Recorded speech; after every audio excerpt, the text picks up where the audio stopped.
Tracking, alerting, protecting. This is WKYT News at 11. People packed into one Lexington bar tonight to not only show their support, but to also donate money to a soldier critically injured last week. We're tracking the search for 3 robbers who held up a video game store while customers were inside. An arrest at a motel here in Harrodsburg put some stolen items back in the hands of their owners, but hear from the victims who say they're still missing things from their storage unit. WKYT News at 11 starts now. And good evening. Thanks for watching tonight. They've never met him, but tonight customers of a Lexington bar helped raise money for a man's recovery. Noel Espino suffered serious injuries in a hit-and-run crash outside the Beer Trap in Chevy Chase back on Friday. Espino, a member of the Guam National Guard, was in town for training. WKYT's Jordan Vline shows us how people supported him tonight. It's our top story at 11. Hey, how are y'all doing? Can we get to Oktoberfest Sunday? What? Sure. Can we have your IDs, please? By mid-afternoon, people were already piling in, Here's a list of what we got on tap. filling every seat, And for you? standing at every table. You got it. All of this There you go. Thank you very much. in the middle of the week. It'll be $10.75 altogether.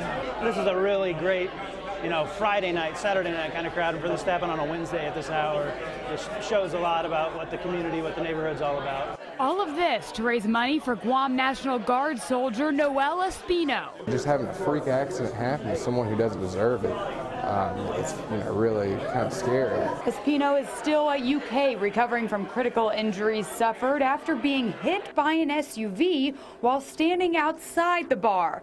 To help Espino and his family with medical bills, the Beer Trap will be donating $1 from every pint poured at the bar on Wednesday. The reason they're all here is pretty terrible, but the way that the community rallies around that and the way everybody comes together and shows support, that feels pretty great. Lexington is such a giving town in general.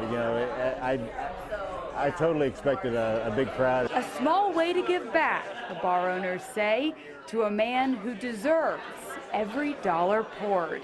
In Lexington, Jordan Vline, WKYT. Looks like a great turnout tonight. Other companies like West 6 Brewery and Athenian Grill have agreed to match the amount of money raised by the Beer Trap today. Jared McCargo is the man accused in the crash that injured Espino. The former Lexington firefighter is charged with DUI and assault. Yesterday, our partners at the Herald Leader report McCargo is wanted on a DUI charge out of Georgia. The warrant goes all the way back to 2002.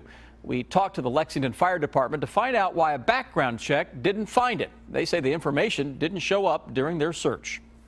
One of the things that we don't have access to by law is the national database. In other words, we can't do the same background check that law enforcement officers are subjected to when they apply for the police or the sheriff's office. The city fired McCargo on Monday. He has pled not guilty to the charges from Friday's crash.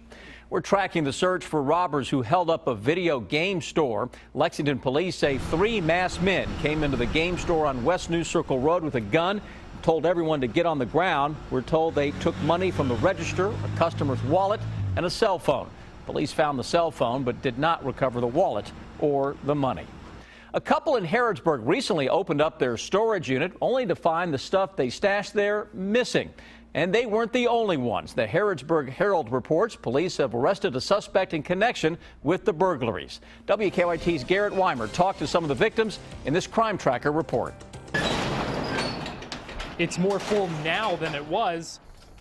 You still see where the boxes are all torn and open. But Jennifer Watkins says there's still a lot missing from her and her boyfriend's storage unit. Yeah, we had some Christmas presents already bought for the kids. They unwrapped them, checked out what they were. The Harrodsburg Herald reports police recovered some of the stolen property at a motel just a couple miles down the road. Aaron Bruner is now at the Boyle County Jail facing a charge of receiving stolen property. Nichols tells me that when they got here with police to identify some of the stuff that police had found here at the Bluegrass Inn, Nichols tells me they realized that some things, their cups, even an electric toothbrush, had been used. We work hard for what we get, go out and get a job and, buy stuff that you want on your own. Don't sit up here and break in nobody else's stuff and take their own stuff that they work for. Now they hope for more arrests because they're still missing things they can't replace. That's all I had left of my mom. So, you know, when you find out somebody takes it, it makes it hurt worse. I mean, the fact that he stole from my kids, he stole from, us. It just hurts. In Mercer County, Garrett Weimer, WKYT. Watkins and Nichols say they know several of the units beside theirs were also broken into. A power outage left a few thousand people without power in Lexington tonight. The outages were in the Nicholasville Road area. Most of the power has since been restored. The outage knocked out traffic signals along Nicholasville Road for a time as well. Police tell us they think a transformer is to blame for that outage. A federal grand jury has indicted a Richmond man on charges he threatened U.S. Congressman Andy Barr. The FBI says Russell Little repeatedly phoned the threats into Barr's office during a 5-month period. The final call came on August 4th. State police arrested Little later that day after he led them on a chase from Laurel County to Rockcastle County. More than 1,000 people packed a church today to say goodbye to a firefighter. The funeral for Captain Tony Grider was held today at Columbia Christian Church in Adair County. He died Saturday, 1 month after suffering injuries while helping out in an ice bucket challenge. The mourners included family, friends, even people who had never met Grider. For us, that's a very important thing to do. This is dangerous work. There's no question about that. It is what it is. And when things happen, we come together to honor the life of this person. The service for Captain Grider lasted nearly 2 hours. Following his funeral, a long procession escorted his body from the church to Mount Pleasant Cemetery in Russell County for burial. Bagpipes played as fellow firefighters moved his casket to the gravesite. Friends say that Grider touched many lives and he will be missed. Tony's precious and the whole family is. He has 5 sweet kids, and he's always had a smile on his face. Helen Richards says Grider deserves. In lieu of flowers, Grider's family is asking for donations to Supporting Heroes, the American Diabetes Association, and the National Society for PKU.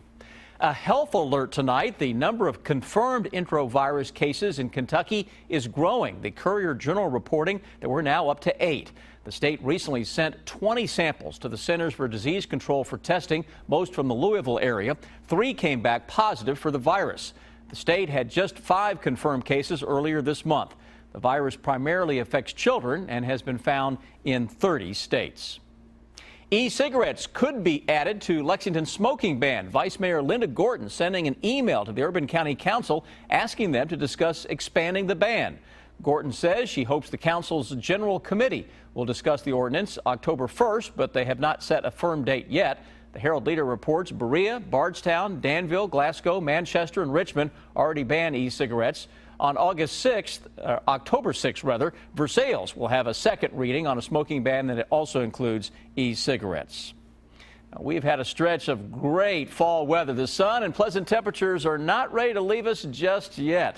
Good news on that front. WKYT Chief Meteorologist Chris Bailey's here with your forecast, Chris. Yeah, very good news, Sam, as we roll our way toward the second half of the work week. Dry skies out there yet again across central and eastern Kentucky late on your Wednesday evening. It's all downhill toward the weekend from here. Life First Alert Defender has a clean sweep, and it has been that way for the better part of really the past couple of weeks.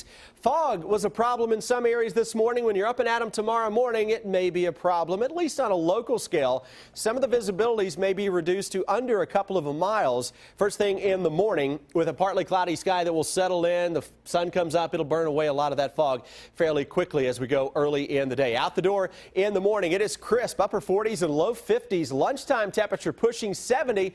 By the trip back home tomorrow, it is breezy and mild with a lot of upper 70s that will be showing up across the area. Focus of the forecast when I come back, Sam. I'm tracking changes into town by the end of the weekend. I've even made some changes to that forecast from 6 o'clock. Oh, have to stay tuned for that. Thank you, Chris. Deputies arrested 3 people accused of trying to spend counterfeit money. The Pulaski County Sheriff's Office says that James Veers, Linda Alton, and Betty Stewart tried to pass a fake $100 bill at 2 stores before being caught. Deputies tell us the bill matches fake cash confiscated in Somerset and Danville recently. They're trying to figure out how the suspects got a hold of the fake cash. State officials say they've made changes in the wake of a prison death. 57-year-old James Embry died during a hunger strike in January at the Kentucky State Penitentiary in Eddyville. Changes include the dismissal of 2 doctors and another medical professional.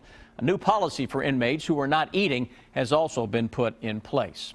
A group in Winchester is raising money to help lay a homeless man to rest. Friends of Charles X say this was his usual spot, a bench outside the Peddler's Mall. Employees say he'd also help inside the store. Eck died a couple of weeks ago. His friends say they're the only family he has, and they want to make sure the Vietnam veteran receives a proper burial. He died alone. We don't think he should be buried alone. Chuck wasn't just your ordinary, person on the street. Chuck he let us all know, that there is good people out there no matter, what the situation is. If you'd like to help out and donate, you can visit their GoFundMe page. We have a link to it on WKYT.com. A major break tonight in the search for a missing college student. We'll have more on that situation. Also ahead, a grand jury clearing Tony Stewart in the crash that killed a fellow racer, but his legal battle might not be over. Now, your hour-by-hour forecast with Chief Meteorologist Chris Bailey and First Alert Defender. Well, it's downhill toward the weekend. We just hope that it is a wonderful downhill slide, just like the uphill portion of the work week. And it looks like Mother Nature is going to cooperate. Here's what I'm tracking with the daily breakdown. Watch for a little fog first thing tomorrow morning, and those changes I've been hinting are coming by the end of the weekend as rain chances start to return to our weather picture. Nothing to really worry about tomorrow morning. Out the door with a crisp start to the day, a little valley fog, temperatures into the upper 40s and low 50s. Live First Alert Defender continues to come back with nothing across central and eastern Kentucky. That big area of high pressure continues to spin across parts of the eastern Great Lakes and the New England states. That is pumping in some very pleasant air. Mild to warm temperatures.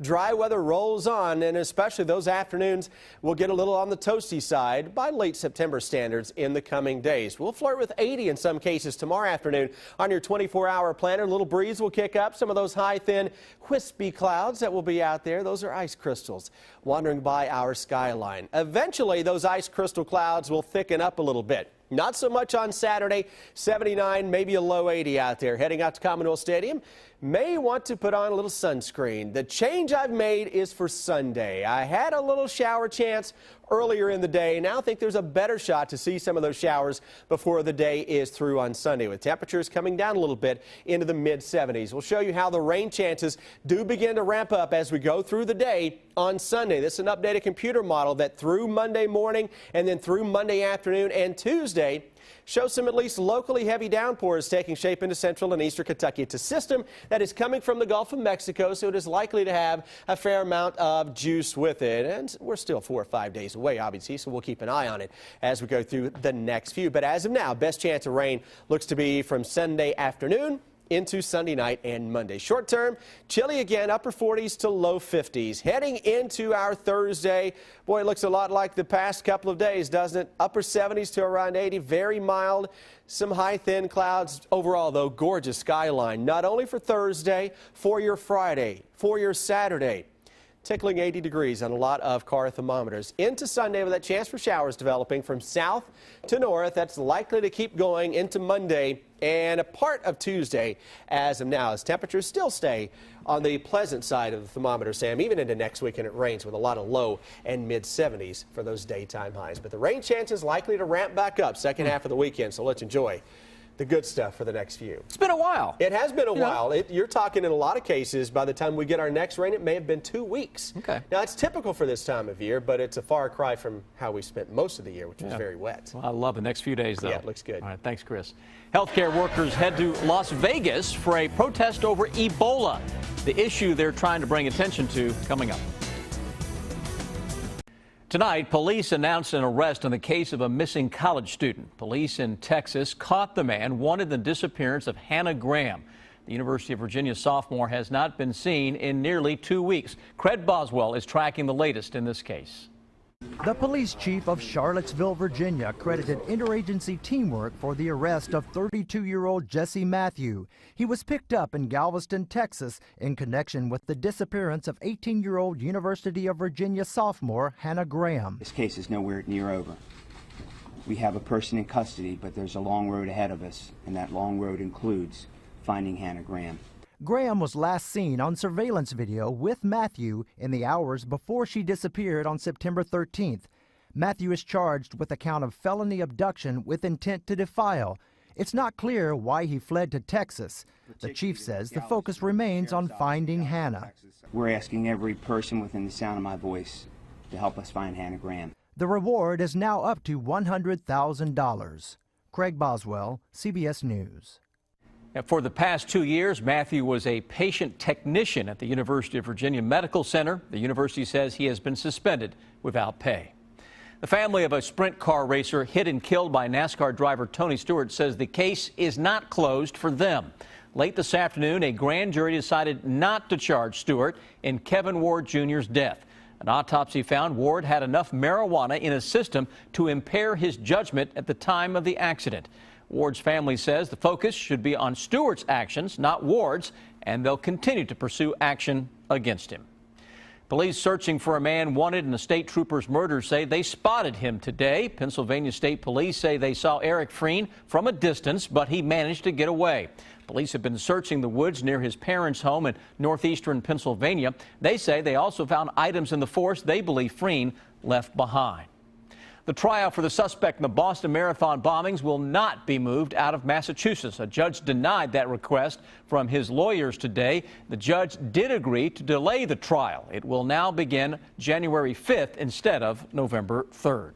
Healthcare workers from across the United States gathered in Las Vegas today for a protest over the Ebola virus. The group says U.S. hospitals will not be able to handle it if the virus begins spreading in the U.S. Ebola has infected 5,800 people in West Africa. It's estimated the number of cases could reach more than 1 million by January. It's absolutely horrifying what could happen. We have not had any outbreaks here, but we do need to talk about being prepared instead of waiting for it to happen. Public health officials say hospitals are more prepared than ever before. They say an Ebola outbreak in the U.S. is highly unlikely. Rob's next, and a big contract for an ex-Wildcat. Eric Bledsoe didn't get what he was asking for, but the number is still staggering. And a player walks on at Kentucky, becomes a starter, then redshirts, and he's now rewarded with a scholarship. Good story next in sports.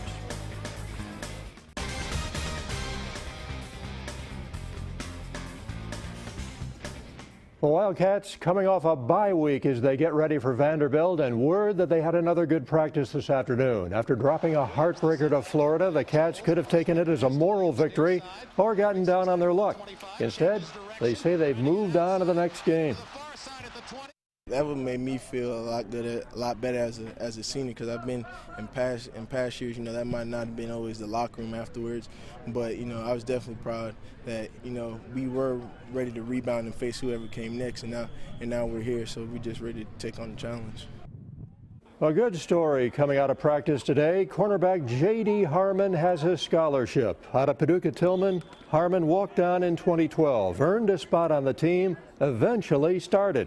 Last season he redshirted. Now he's backing up Fred Tiller. Last day of camp, we had a really tough practice. And, he called me up in the middle of the guys and announced it. I was overwhelmed. I was happy. But he had always told me, if I do my end, keep my grades up, practicing hard every day, then he's going to honor me with a scholarship. So, I'm very thankful for it that, he kept his word. He's a very honest guy. We're really close. So, I trusted in him. He trusted in me. So, he was really happy, and I'm overwhelmed right now. Kentucky and Vandy kickoff at noon Saturday. It's televised on the SEC Network. A setback for Mark Stoops in recruiting last night. That's the subject for Matt Jones in tonight's KSR Minute. Word came late Tuesday night that Kentucky lost a big-time football commitment.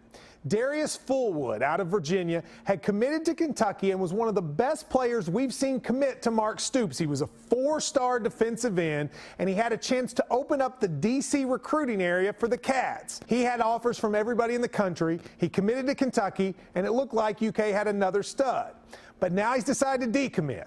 It's a good wake-up call for Kentucky fans about the new era in UK football. We are playing big boy recruiting now, not little guys. We're not going up against Ohio or Akron or Kent State. We're going up against studs, and what happens with that is sometimes you lose them. It's tough to lose a good player, especially as one as good as Darius Fullwood, but we need to get used to this. Mark Stoops has a different game. We're competing against different teams. We'll win some, but we're also going to lose some. I'm Matt Jones, and this is the KSR Minute. The Georgetown Tigers have come out of the gate firing on all cylinders in the young season. They are 2-0. Bill Cronin's team has just annihilated its first two opponents, Bethel and Lindenwood Belleville, scoring 63 points in each game, averaging 506 yards of offense. That's kind of the signature of our offense. We spread the ball around quite a bit, and a lot of guys always going to handle the ball and score touchdowns. And I think that's an exciting feature of our offense. But we've just got a lot of guys right now that can do something with the ball. They understand what we're trying to do, and we're running pretty good routes, and they're executing for us. We definitely have some stuff to work on, and we've been fortunate to put up some points over the past couple of weeks. But still, our coaches and even ourselves, we find stuff on film that needs to be fixed, and our focus is just to keep improving day in and day out, and hopefully put up a good product on Saturday. And former Wildcat Eric Bledsoe staying in Phoenix. He's reportedly come to terms with the Suns for a 5-year deal at $70 million. Initially, the Suns offered $48 million for 4 years. Bledsoe was asking for a 5-year contract at $80 million. Neither side budged in the negotiations until the talks finally progressed in the last few days. Bledsoe missed much of last season after undergoing surgery to repair a torn meniscus. Word tonight that John Calipari making an in-home visit with Antonio Blakeney, the shooting guard who just decommitted from U of L. We'll be right back. Gotta love this weather. Yeah, 70s again tomorrow, upper 70s to around 80 into Friday and Saturday. Enjoy that. I do think some showers get in here before the weekend is over on Sunday. That'll likely carry us into Monday and Tuesday. All right. Thanks for staying up late with us tonight here on WKYT. We'll be back here tomorrow. Have a great night.